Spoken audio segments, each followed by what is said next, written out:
Hey everybody, welcome to another exciting episode of NC-17. My name is Josh, as always, and today we have actress, amazing actress, all around amazing person. We got Tara Juliette. How are you doing today? Hey, good. How are you? I'm pretty good, pretty good. So before we get into the movies and all the good stuff about the entertainment world, uh, take us back a little bit. How you got into what really got you into wanting to be in movies? Okay, so I don't know how far back you want me to go, but I guess I'll go back a ways for now, and then we can speed it along or slow it down, however you want to do it. But what originally got me interested, we'll start with horror, and in horror is um as a small child. Like I have some distinct memories, and you know how when you think back to childhood, there's not a lot there. At least there's not a lot for me that I remember, but I have a lot of distinct memories that revolve around this genre. Like I remember curling up like with my mom and watching Night of the Living Dead very distinctly on the couch. I just remember the whole scene, the whole feel, the whole vibe, almost as if I was like there. And then I also very much remember having like our VHS collection, and it included a lot of horror movies, specifically a lot of the Friday the 13th series movies. And it would be like in a collection, like displayed, like where you'd have like Care Bear Cousins, and then like Friday the 13th, part three. And like it was just like all there available for us to watch as if they were like in the same type of grouping. So okay, I guess that's what got me interested in horror specifically, is just how I grew up, and I was definitely always drawn to it, never like scared of it. But then what kind of brought me into this world is something completely different. During the pandemic, uh, my youngest daughter, and at that time she was, I'm gonna say like 5, I think. Yeah, and you know those what is it like? What do you want to be when you grow up? Type of boards or whatever. She was completing that, and it was, what do you want to be when you grow up? A podcaster. And then it was, what is your favorite school subject? And mind you, she was 5, so she was in preschool, and there really wasn't even school happening because it was the pandemic, anyways. Her favorite school subject, she put scary stories, which isn't a school subject, so that's kind of comical. But she thought it was. And we were like, well, you don't really have to we don't have to wait till you grow up to do this. This is something we can just try out. And of course, at that time, we had absolutely no idea what we were doing. And so when we first started doing it, we're like, it doesn't matter because nobody's going to listen to it. So I don't even think we had like a microphone. I think she was just like speaking into the device. And we didn't even write stories. We didn't develop anything. We literally would just put her on and my oldest daughter too. We would put them on this device, let them record a story, and that was our scary stories for creepy kids. Well, we were like, well, nobody's going to listen, only grandma, right? People actually started listening. Like we got like thousands of listens, and we're like, oh, oops, maybe we should actually make this so it's like not garbage. So like if you listen to our podcast, now we're in like season 5 or something like that, 4 or 5. If you go back to the original episodes, they're complete trash. But now we've evolved. We actually develop stories, and we, have them voice act the stories, and it's a whole thing. But at the time, they were doing some voice acting with it, right? So they were getting a little bit of attention for that because they're kids. This is a lot of work for kids, and they stuck with it for a long time. And we actually ended up publishing books under the same title as their podcast. So in this area, they were getting some attention for that. Okay, so they got my oldest daughter got asked to act in a spot. It was like a 911 recruiting commercial. And we're like, well, she does voice acting. I guess that could somewhat transition over to real acting, maybe. And she did it, and she did a great job. And she found out that she just loves doing it. Like she loves the spotlight on her. That was just fun for her. She likes hard work, so like she likes to be engaged where, trying to follow direction is like a fun task for her. So she realized she loved it. And we're like, okay, that's cool. You love that. And then we got asked as a family, all of us, to do a spot for an energy company. And so it was like a series of videos. They were like training videos for the electric or energy company. I'm sorry, it was energy. And we were like, oh, we all like this. This is fun. And yeah, and that's how it started. That was like the impetus behind it all, and then it just evolved from that, really. So that was the really lengthy answer to your question. Hey, it's all good. So in finding out that your daughters were into this, and then when you guys all found out that you were into this, does it continue to be a family oriented like venture?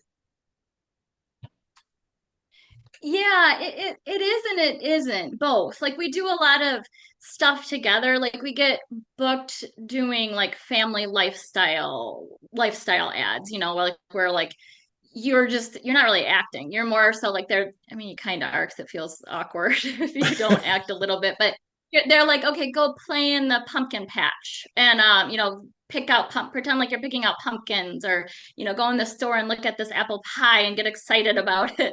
Um, so we get booked like that, or like we've gotten booked to market like spaces that people want other people to come stay in, like an Airbnb type of situation.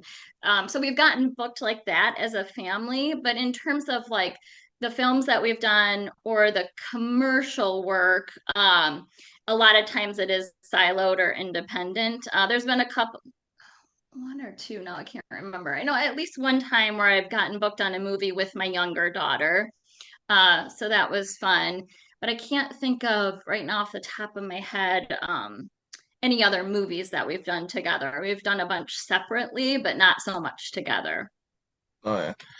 And speaking of the movies you've been in, kind of walk us through some of the projects that you personally have been involved with, and how those roles came to be. Yeah. Okay.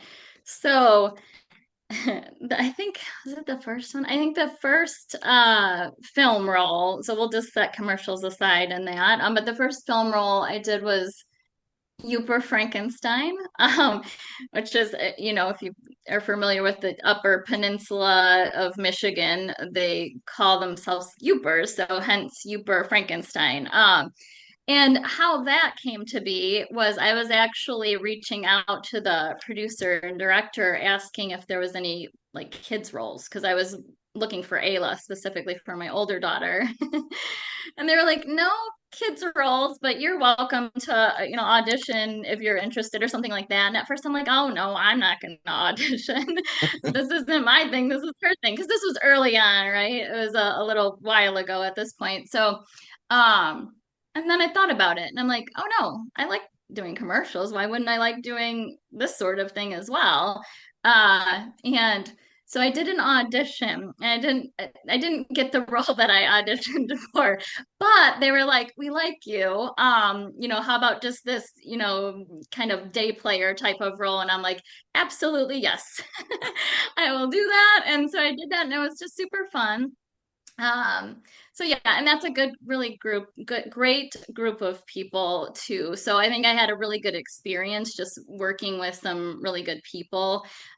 So all around a great experience. And then I did a self-tape for a film. It's called Yellow Brain. It's not out yet. It'll be out in the fall. But I auditioned via self-tape and got a role, without, knowing anybody on that film or knowing really much about it other than that it was horror. That's really kind of most of what I like to do is the horror genre, obviously, as I kind of stated. But it was really cool, Josh, because I got to do like SFX makeup. So like my whole face was like a ghoul. And I got to be kind of creepy and just like really like weird while I was doing it. So that was fun. And then the one that I did with my younger daughter, it's oh geez, I can never remember what town they're out of, but it's also like an independent filmmaker group called The Stoogative. And so Kala and I did a small role in that. I was like a not a detective, but I can't think of what it was called. So that's we'll go with something like a detective similar to that. So I was also like a I was a detective, but I was like also like a this like narcissistic kind of like abusive mom type of situation. So that's totally not me. Like actually the director kept on saying you need to be meaner, and my younger daughter was like she can't. Like Oh no, yeah, I can, I got this. I can do this. Yeah, so that was fun. oh yeah. uh Uh, oh no, go ahead. I'm sorry. Well, there's a couple more. There's the Disconnecting film, which is also in production currently. So that one I'm like a FBI or a CIA agent. So I got to get a garrote to the neck, which was really cool because then I got to use fake blood, which was super exciting for me. And then lastly, I have not done this one yet, but Haunted House Party is coming up, and that one will be, filmed in the UP and I believe Canada as well. So that one's it's like horror comedy, which is super exciting. And then, of course, not there, I will be playing the role of Vicky. So also in the genre I love. So definitely excited about this film and about being a part of it. Uh, speaking of not there, we can't give away too much, but it is a supernatural slasher. We kind of lean more on the slasher part, but it it there's a lot of good stuff in there. So when you was how'd you come to find out about not there? Yeah. So there was a posting, I believe, on one of the Facebook like casting call groups, right? Yep. Yeah. And so then I had reached out and created a self tape again. And yeah, and then you guys had contacted me. So definitely grateful for that. Oh yeah. Because you originally auditioned for, I want to say Allison, Yes. uh, Yes. and I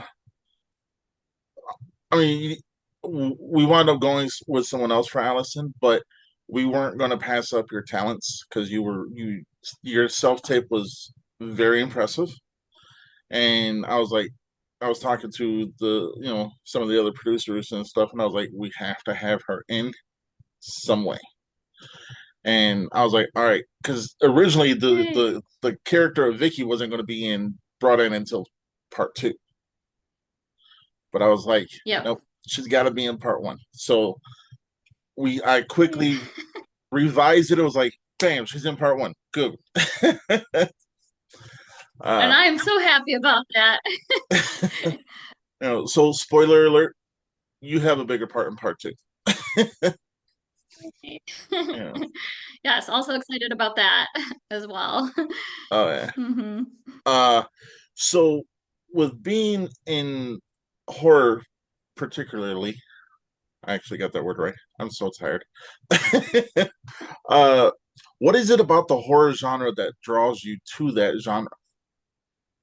Oh my God, that's a good question. I don't know if I can exactly pinpoint it, but from what I gather, like I said, okay, it's very nostalgic for me, first of all, because just those memories, like, I don't know if most children curl up with their parents and watch horror when they're little, but I did. And so obviously that stuck with me. And like I said, it never was like a scary thing. I think if anything, it was more like it kind of gave me I had horrible self-esteem growing up, just really like kind of painfully shy, if you know any kids like that, just like way too shy, like scared to talk to other humans. And I think like when I watched it, I almost felt like there was like I was brave, like I was doing something cool or just something to kind of just give me a little bit of a confidence boost in that respect. So I think there's something psychological with that. So this nostalgia, the confidence booster, and then it's just awesome.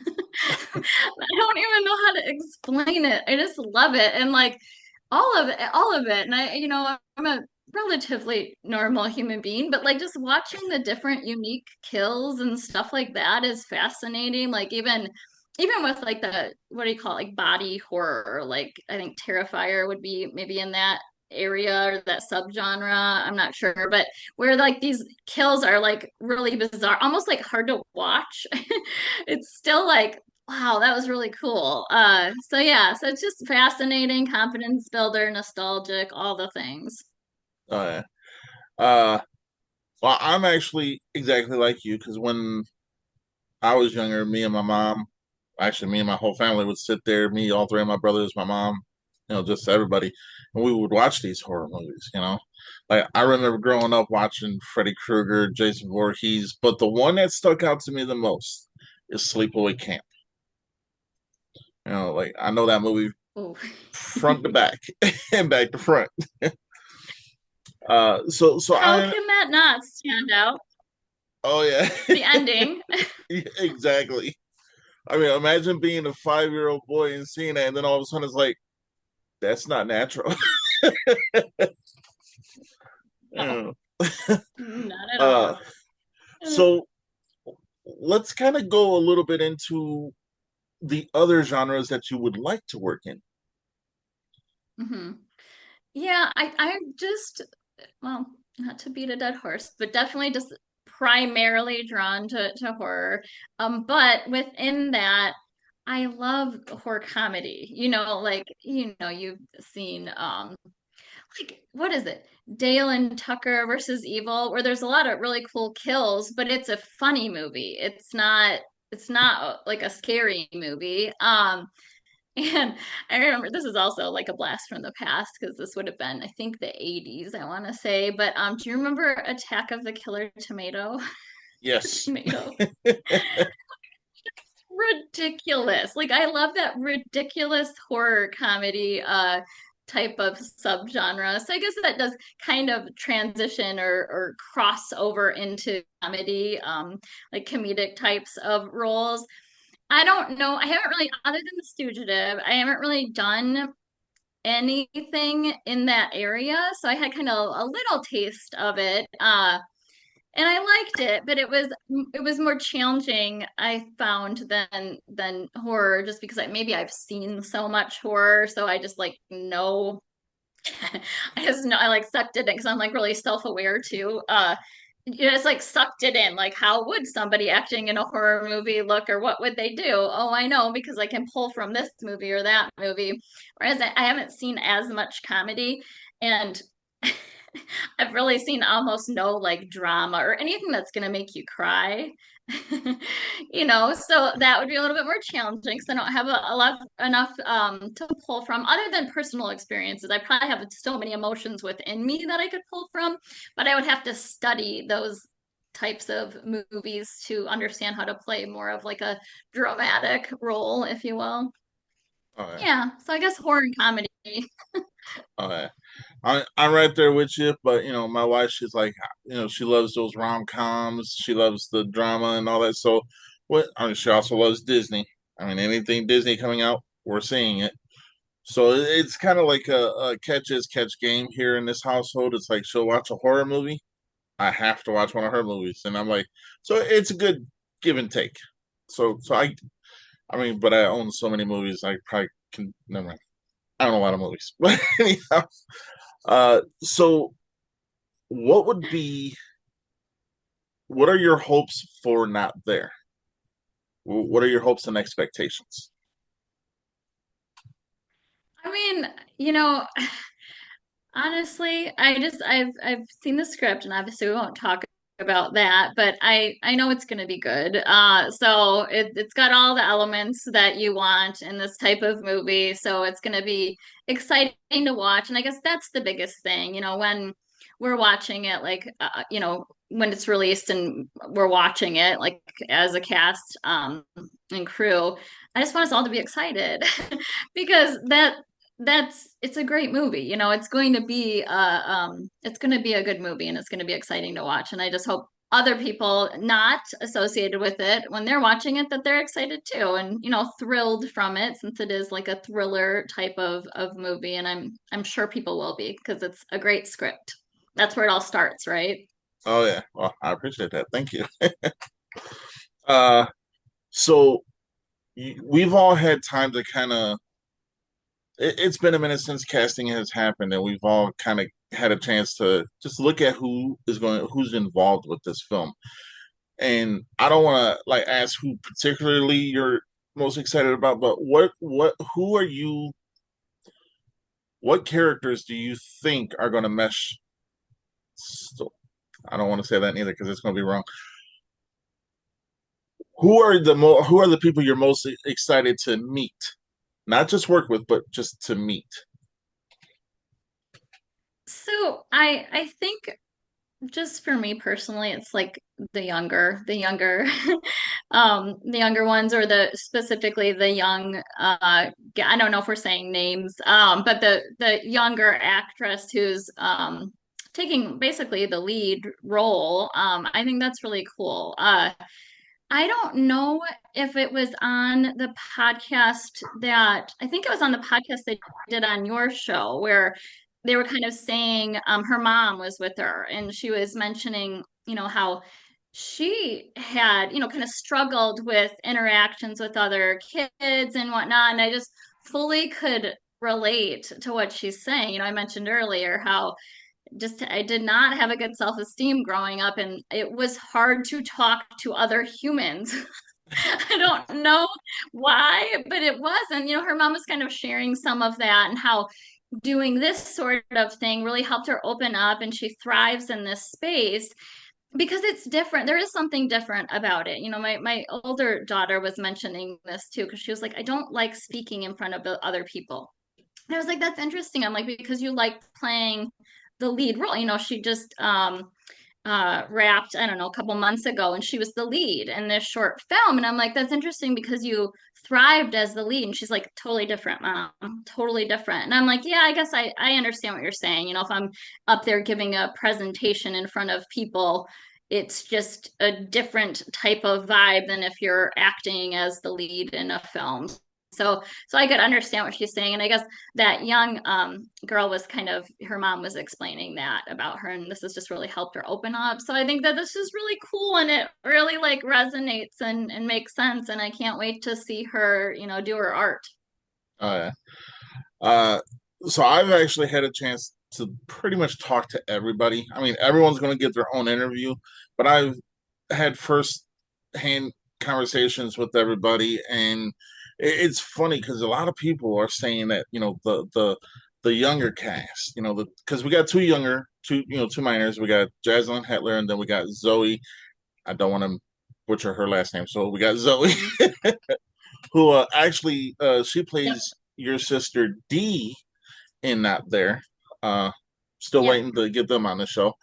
But the thing is like I think horror movies are way more interesting when you have the child aspect involved. It makes it a little bit more surreal Hmm. and a little bit more frightening because it's like you don't know where you're gonna go and you don't know what boundaries are about to be pushed. Just my opinion though. Right. Yeah. Yeah. No, very valid. Oh yeah.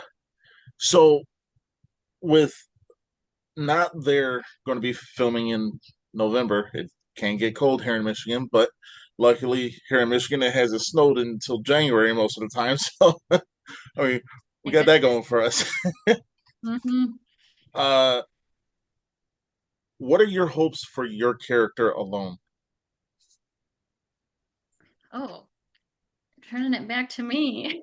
Um, I got, it is in this film, like you mentioned, it's a small role. So, I think, and, she's, Vicky's really, like mothering, so that it should come organically. And I just want it to look natural and really just portray it as it's intended to be portrayed. And to me, I always say this, like, you're only as good as your director.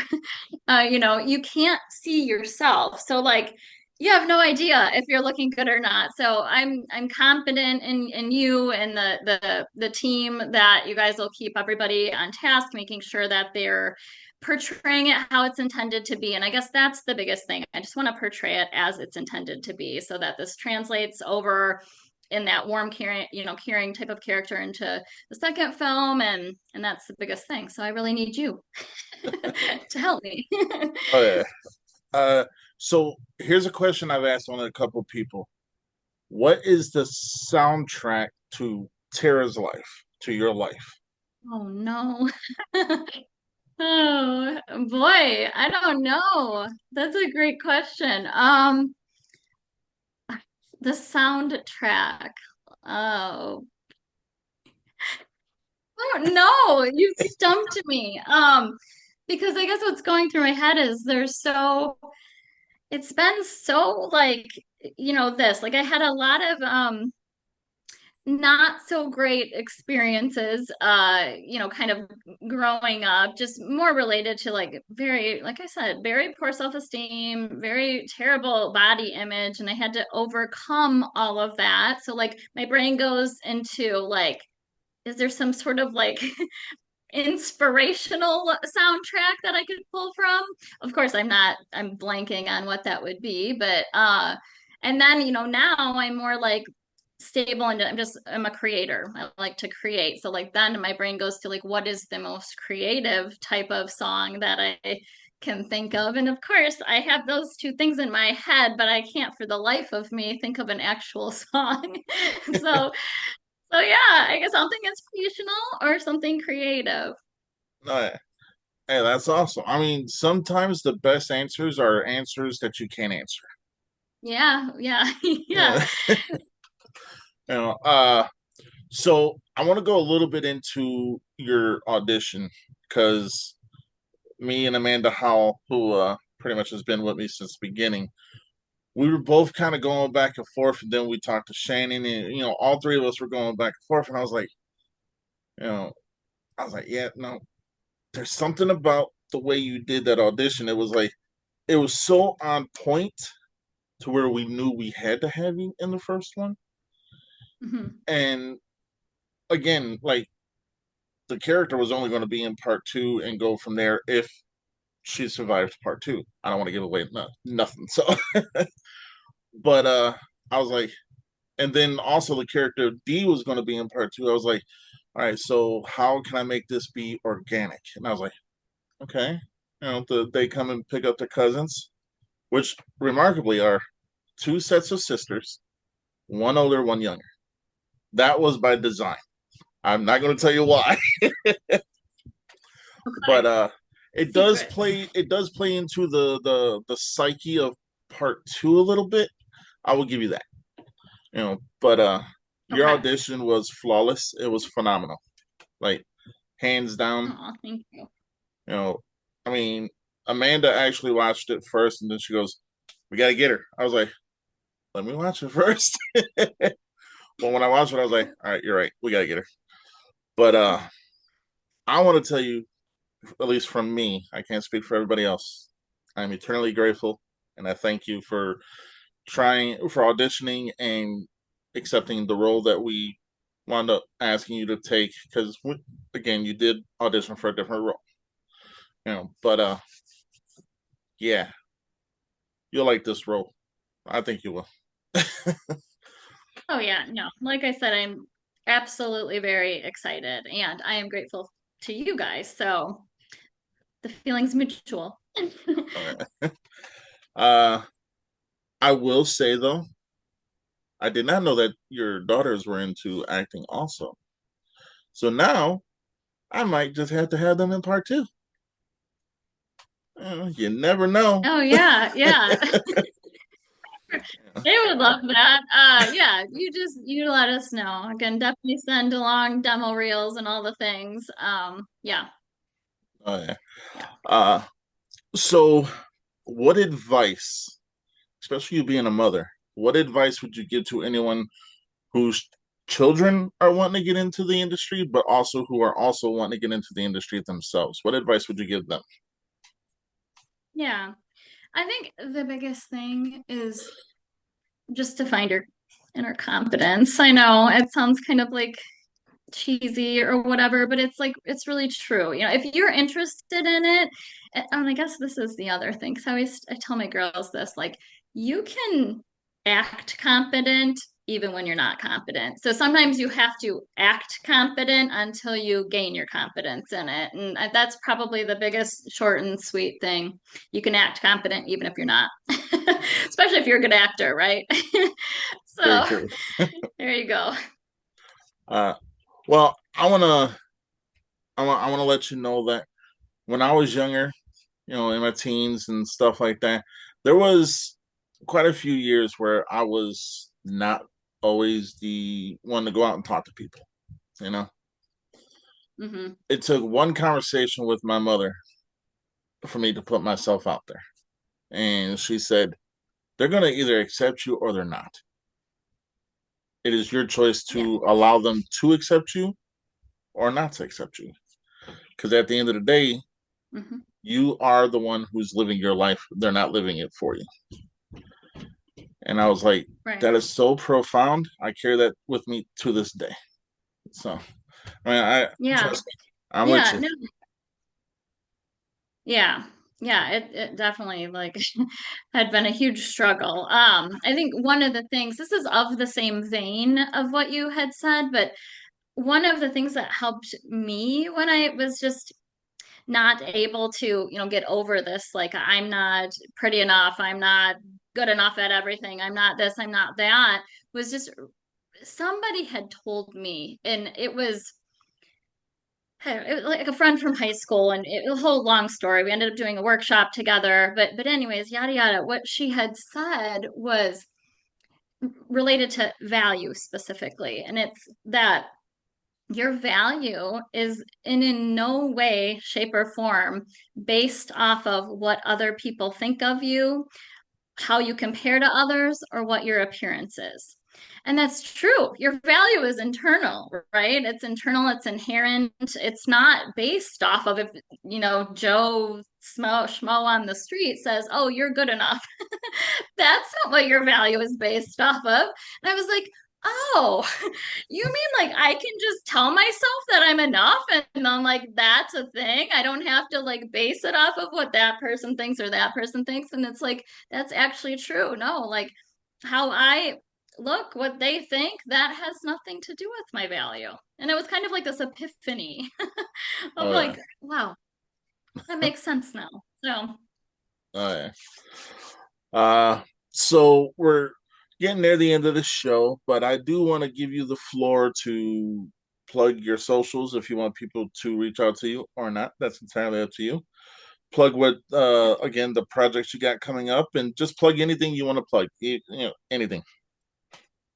yeah, I think the biggest thing is just I always try to support my girls. So they're still plugging away on their podcast. Like I said, for I think 4 to 5 seasons they've been doing it. So it's called Scary Stories for Creepy Kids. It's on all podcast platforms. It's, for younger kids, probably like 4 to 10-ish, maybe 11-ish would be interested in it.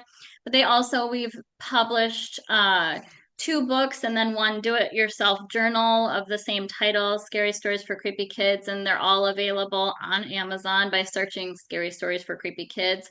Um, yeah, and they're available locally as well, but that wouldn't be relevant to your listener base. So I guess Amazon would be the only way to get it. Yeah, and I mean, so they're on socials too. They're Facebook, Instagram primarily, and then my socials are I think it's Tara Juliette 11 on Instagram, and that's just because Tara Juliette was already taken, so I had to throw a number after it. But yeah, so and I do a lot of cosplay on there, like horror cosplayer, like I've done Tara from Terrifier, and Right. Scream and all the things. So super fun. That's about it though. All right. Uh, is there anything you'd like to say to people who are going to see this episode, because it's going to post a little bit later on tonight? Is there anything you'd like to say to the cast and crew of Not There, any of your past cast and crew, just anything you'd like to say in general to just anybody?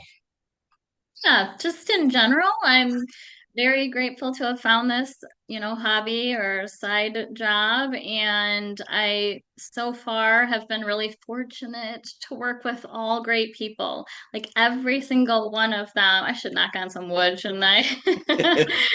Have been great. And yeah, and so I'm thoughtful for like a lot of the people that have been mentors in this space. Like there's people from the Uber Frankenstein film that have just been really great at mentoring in this type of area. So just great people.